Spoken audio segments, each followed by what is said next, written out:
This is Dr. Lisa Marie Bobby, and you're listening to the Love, Happiness, and Success podcast. On today's show, we are doing a deep dive into a very profound topic, which is how to break generational cycles. That will open you up for so much growth and healing. Why? Well, many of us, all of us, reach a point in our lives when we realize that we're living out patterns that we inherited from our family of origins, which impact not just us, but like if we're parents, it impacts kids. Like these things just keep rolling forward. And identifying what those patterns are and then intentionally figuring out how to do things differently in a way that is more helpful, more healthy, and more conducive to our being able to attain the kind of outcomes that we want. Like that is the holy grail of personal growth work in many ways. So on today's show, we're going to be exploring intergenerational cycles, what they are, how to spot them, and most importantly, how to change them. And I'm so glad that you're here with me for today's conversation. So let's just dive right into this.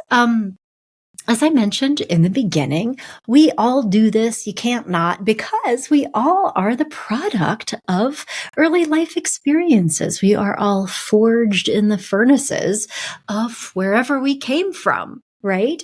And there can be so many good and positive things that come to all of us from these experiences. The way our parents or extended families or caregivers did things shaped who we became as people. And again, there could be so many good things associated with that. I think that it can be wise and also really valuable sometimes to reflect on the positive intergenerational patterns that can come to us from that. It might be generosity, a good sense of humor, being responsive or loving. Maybe it's just being a really good cook. Like that can be a thing. Am I right? Being good with money. I mean, like there's so much stuff. And it is also true that everybody's family and life experience is a mixed bag, and we arrive into adulthood with patterns, right? Some of them can be subtle, but they influence the way we operate, the way we think, the way we do things, the way we react, and that way of being will create differences in the outcomes that we get. So the work here is to say, am I getting the outcomes that I desire when it comes to my relationships or my health am I getting what I want? Is this working for me? If the answer is yes, Mazel tov, you have identified the fact that there's something that's working for you. And maybe it was something that you inherited from your family of origin. That is great. And if there are things, particularly things that are happening over and over again, that you're like, yeah, I don't like this. I don't want to do this anymore. It's very wise to unpack, where did this come from? Why do I do this? Why do I think this way? Why do I feel this way? What is going on? And many times at the root of that exploration are old generational patterns, particularly when it comes to relationships. Because we are taught how to relate to other people by the way that we were related to with our parents, with our caregivers, with our families. And so a lot of times it can be relationships with other things too. But just to kind of crack into this, let me give you a few examples of things that can sometimes be the usual suspects when it comes to intergenerational patterns that are worthy of exploration. So things like imbalanced gender roles and how you instinctively participate in those on one side or the other. Codependent relationship dynamics can be a learned thing. The avoidance of conflict or a reluctance to engage in emotionally intimate Relationships can be something that we inherit if our family of origin culture was one that was very sort of distant and remote and like, we don't talk about Bruno, like, that happens. A variety of unhealthy communication styles, including avoidance, by the way, but also things like being really reactive or emotional, name calling, emotional flooding, like that can be something that gets passed down through the generations. But also I think even mindsets, outlooks, infidelity can actually be something that is taught, like how we do relationships. But certainly, I think more than anything else, there can be expectations of the way things should be that we inherit from our families, particularly with regards to relationships, that are really worthy of unpacking. Additional things, though, I mean, again, it's not just relationships. For many people, it's health behaviors, how they think about and take care of their bodies. For some, it's about money. I mean, it's true in my own family of origin. Like, my parents were very weird about money. So as an adult, I had to do some work around this, like my relationship with money and finances. Substances, the role of alcohol or drugs. I mean, there's so many different things. Our relationship to education and development. I mean, these things are passed on. So, I mean, truly, like virtually anything that you experienced in your family of origin can stick, right? And what the work here is, again, is like, is this way of being, are these core beliefs working for me? Do these feel positive and helpful? Or does this lesson, whatever I was taught, need to end right here, right now with me so that I'm not continuing to carry this on or pass it down to my own children who will then teach it to their children and so on and so forth. So we are, now that we've set this up, very excited, going to be talking about some actionable steps, some things that you can do to not just identify, but break free from these generational cycles so that you are empowered to create a new legacy for yourself, for your family, your future family. That's what we're doing today. So step one is, first and foremost, recognizing that patterns exist in the first place. And watch that first step. It's a big one because this is the hard part, right? I mean, generational patterns, the things that we're taught, they are so hard to see sometimes because they're like these just invisible threads that are woven into how we think about the world. It is oftentimes what we believe to be true about ourselves, about what the world is and how it works. Like, it is very common and understandable to believe everything you think when it comes to this and trust your own thoughts. It's difficult to understand that we all have perspectives. We have filters through which we view pretty much everything that happens to us and in the world. We look out through our eyes, and the way we understand what is happening out there is run through this filter, the set of beliefs, what we have in here. And those are, generally speaking, all inherited, but they're completely invisible to us because they just feel like the truth, whatever that is. So in order to recognize that generational patterns exist, the very first thing that needs to happen is to get just a little bit suspicious of what is happening in your own head. Just entertain the possibility that what I automatically think or feel or believe may be but one perspective of many. And awareness that the perspectives that I hold impact the way I feel, and then my feelings will always impact my behavior, and my behaviors will translate into my outcomes. That's what influences my relationships, how I cope with stress, what I do day to day, how I take care of myself, how I feel on the inside, right? And the things that are working can just hum away quietly and be great without any intervention. That's fantastic. But sooner or later, we're all going to get to a certain point in our life, a certain age or stage where we become aware of, I don't feel good. I don't like the way this is going. I have a problem. I would like this to be different. And that's really when the growth work can begin if we can turn that into a moment of recognition, of where is this coming from? Why do I believe this? Why do I have this expectation? Why do I react the same way in these situations over and over again?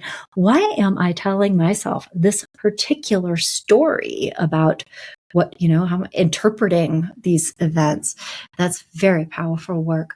I will also tell you, this can also be somewhat upsetting. It's like that moment, if you're old enough to know what the Matrix is, where you're like, oh, wait, this isn't everything that's going on, right? It's almost you like create this dual vision. Like there's this truth, this way of thinking that I believed was reality, but now I'm seeing that maybe there's another possibility here.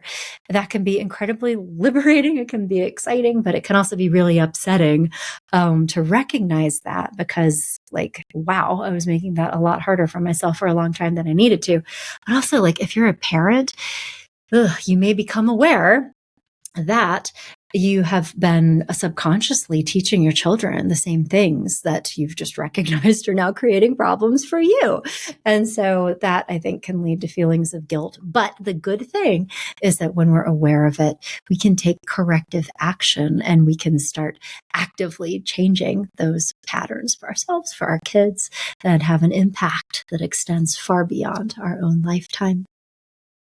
So let's talk about an example. And there are so many different ways that this could look like. But for example, if, like many people, your parents went through a really crappy divorce, there is a ripple effect to that.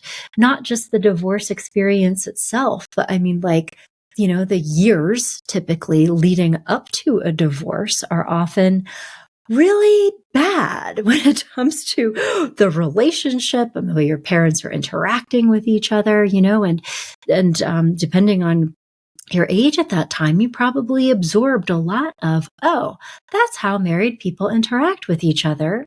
And then they leave, they get divorced, one of them goes, right? So like, what did that just teach you? And then, I mean, also outside of that, like depending on the kind of relationship that you had with one or both of your parents on the other side of that as a child, there are so many things that you absorbed about, oh, this is how it works. This is how people relate to each other. This is the trajectory of relationships where there's conflict.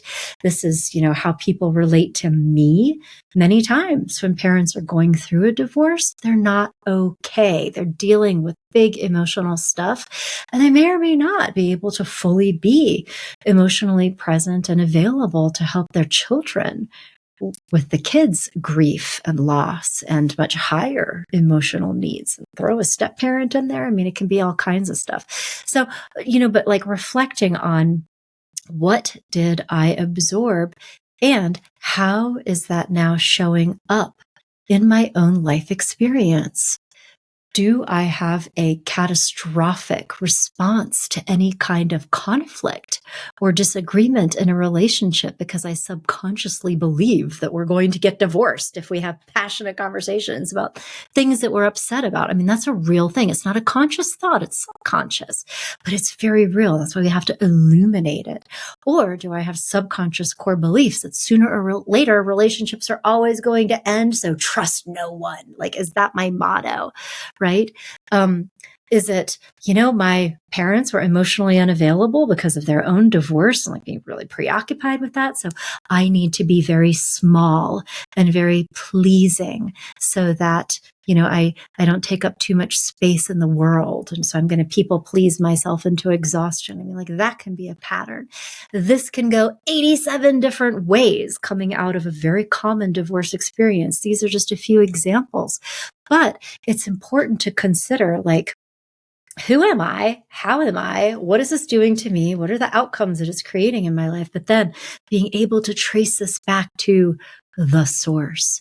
It's fascinating to me. And I say this as a marriage and family therapist. So one of the interventions that I commonly use with my clients is something called a genogram. I probably talked about this on other podcasts, but it's where we map out diagrams of families and relationships and who's who and what's what. And going back like several generations, and it is invariably true that the things that my clients experience with their own parents, like when you go back to grandparents, even to great grandparents, you can see in the diagram, like where this comes from. It's not like things just started in 1984, right? I mean, there is a legacy here. There's a history. And I think that awareness can make for a very powerful growth experience for people. And also, I think, lead to a lot more compassion for their parents. I mean, I think when we look at this deep family work, can see that the parents who maybe made mistakes and didn't treat me very well and who I have every right in the world to be angry with in some ways, were also dealing with their own, crappy hand that they got dealt. So, it just keeps rolling on. So I think that can be very healing and powerful in itself, but especially when you see these legacies at work in your own life, it is so incredibly empowering.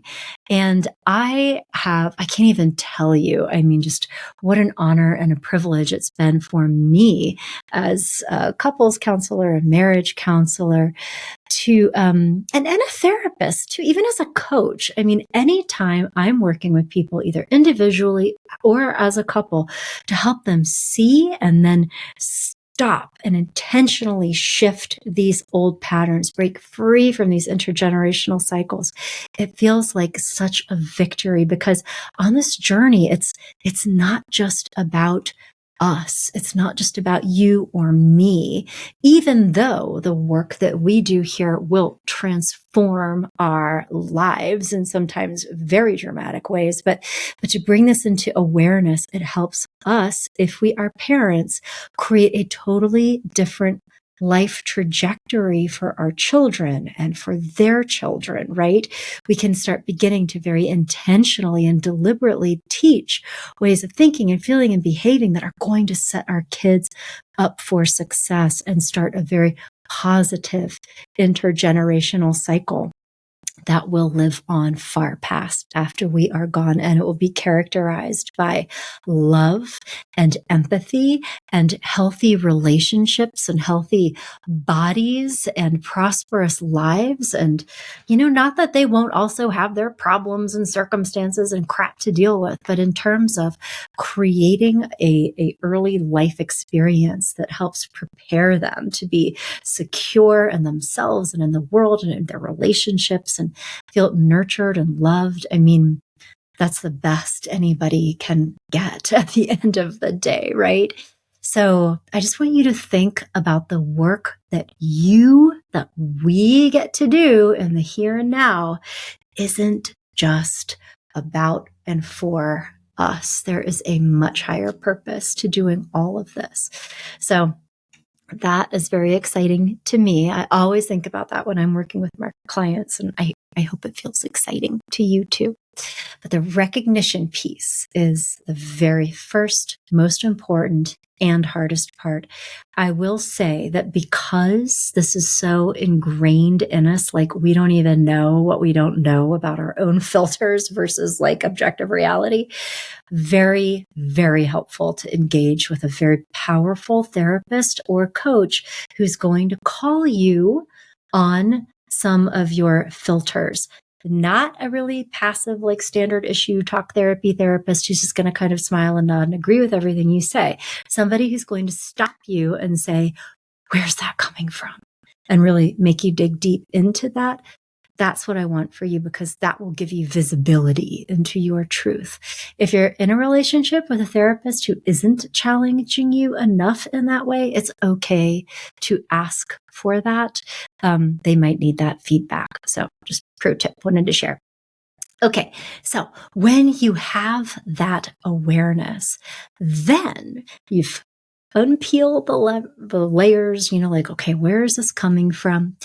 And then you start to think about not what's happening, but what do I want? What is my vision for my desired outcome when it comes to my relationship, when it comes to my health, when it comes to my finances, my career, my relationship with myself? How do I want this to be different? And creating clarity about where you want to go.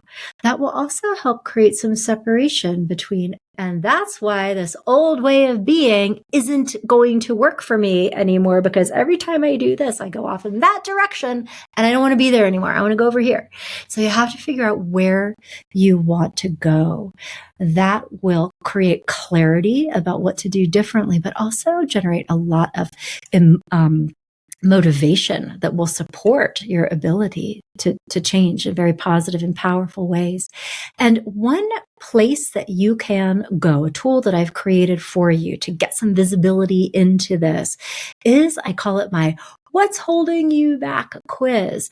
Because when you figure out what you want to go, then the next step is to create clarity around, what do I need to do differently in terms of the way I think, feel, or behave in order to create my desired outcome.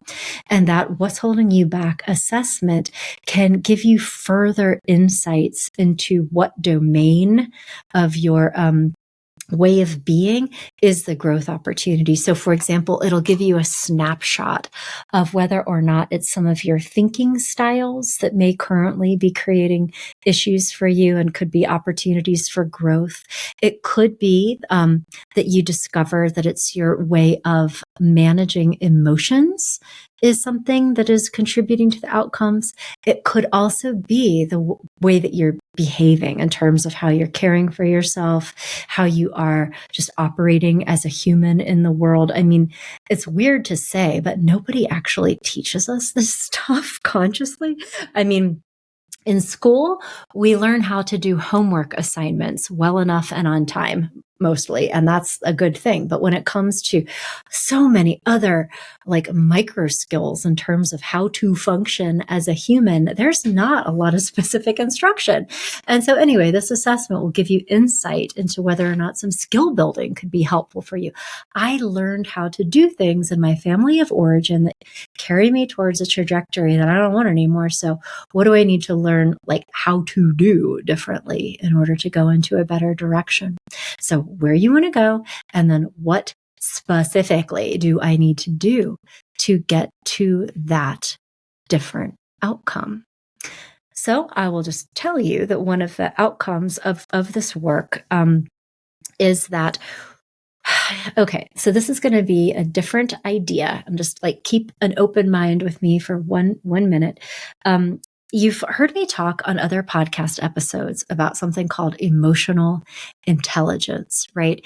Which in, I think, pop psychology, we think of emotional intelligence as being, a good communicator or having empathy for other people. We often hear about emotional intelligence in the workplace, right? It comes up a lot related to career and like how to advance through the world. All of those things are true. They're all well and good. And when it comes to actually resetting our own patterns and learning how to do things differently, the discipline, the science, and the psychology of emotional intelligence, digging into this, is actually going to very often be the vehicle through which we will do the growth work. I know it sounds weird. Stay with me.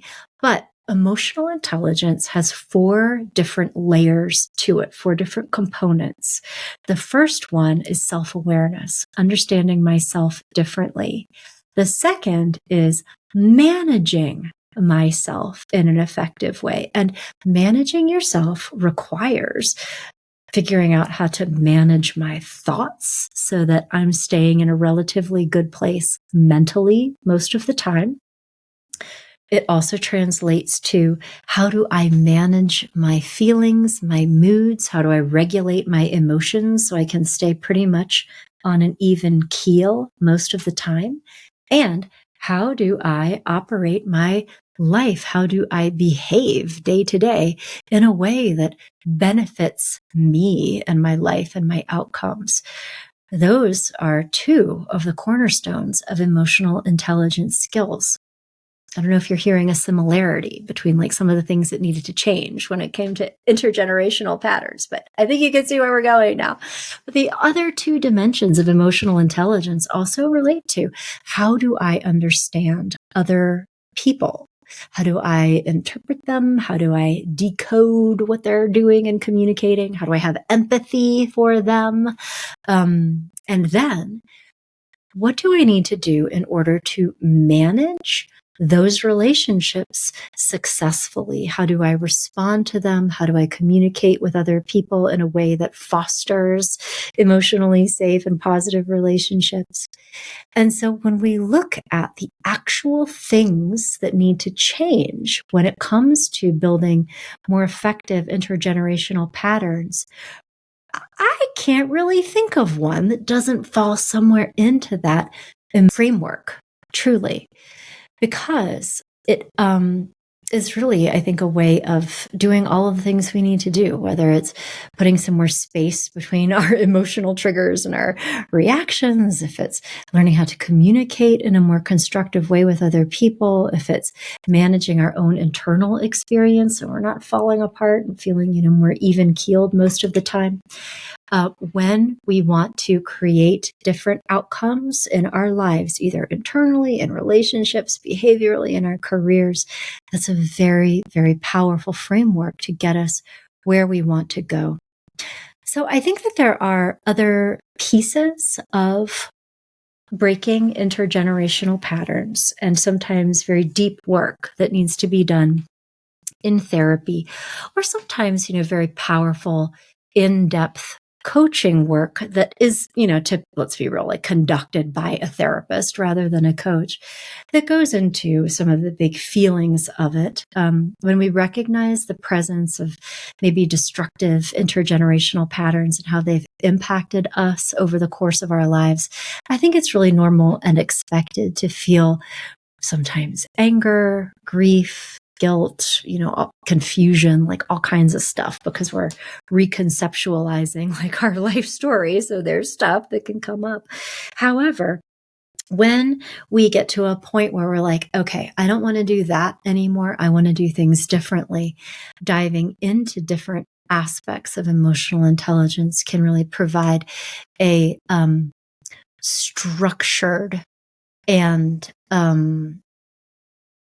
helpful, productive path forward, as opposed to sitting in therapy for 3 years talking about how mad I am about my father for teaching me like whatever. Do that for a little while, nothing wrong with that. But when it's time to move on and be like, okay, well, what am I going to do instead? That would be the way to go. So there's 2 pieces of that, healing old wounds, but also charting a path forward. And I will also say that there are different ways of doing this work.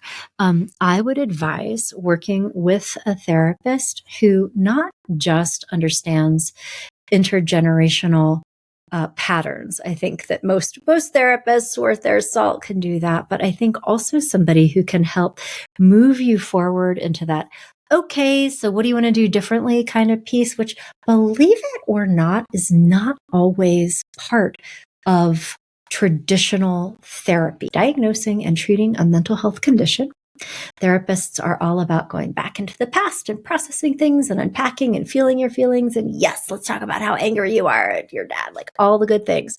We need to go there. We need to go into those places because doing so can be very, very healing and important in this process. But not all therapists, believe it or not, are trained in this more a coaching model of, okay, where do you want to go? What are the outcomes that you would like to have be different in your life? And how are you going to get there? That, my friends, is the heart and soul of coaching psychology, which is a very different discipline than therapy, than traditional psychology. So in order to do that, there are different resources for you. You can certainly find free resources to develop emotional intelligence skills. I have a number of them on my website. You can come to growingself.com and come into our emotional intelligence collection. I have all kinds of articles that I've written for you. There are other podcasts on the subject. Certainly take that What's Holding You Back quiz, which will illuminate sort of different, dimensions of that and growth opportunities for you. You might also consider doing some structured emotional intelligence coaching work. So a step-by-step program that will unpack this, help you discover, your current way of being when it comes to those different domains. It will help you create self-awareness. It will help you create clarity, but it will also provide you with specific direction on here is what to do differently in order to feel better and get better results, coming with homework assignments and action-oriented types of activities that will help you move closer and closer towards where you want to go. We do offer one of these at Growing Self that I feel really good about. I had branded it at one time as my happiness class. But you know what? As I was thinking more about that, it's so much more than just about being happy. It's about really, I think, being well, having good relationships and achieving, all the things. Love, happiness, and success requires well-developed emotional intelligence skills. So that is my program. And I believe that the most powerful way to go through this experience is you can certainly do a self-directed, self-study course and get so much out of it. It can be very valuable in itself. And this course will walk you through activities that are experiential in nature. I mean, you will have new experiences with yourself through going through this, and you will also certainly learn new things. But at the end of the day, I think really powerful growth work, it is not informational. It is experiential. It is really needing to have these aha moments and kind of connect with things in a totally different way that really in some very real ways, rewires your brain. And I think as much as I love online courses, that is a true limitation of them in my experience. And so what I would encourage you to do is actually go through a structured program, but with a therapist who's very knowledgeable in this process, who can kind of just meet you at different points in the work and be powerful enough to stay, no, let's actually stay here for a little while and we need to unpack that. And yeah, what is that about for you? And really help you go into some of the feelings, because that's really where the deepest levels of transformation occur. And I believe that you deserve that. So I would encourage you to look for that kind of program, or certainly you're welcome to do that with us here at Growing Self. So that's a wrap. Breaking free of intergenerational patterns and cycles that no longer serve you. I hope that this created a understanding of what these are, how they can impact you, and also just provided you with a roadmap for how to move forward from here. So thanks for joining me today, and I look forward to talking with you again on the next episode. Take care.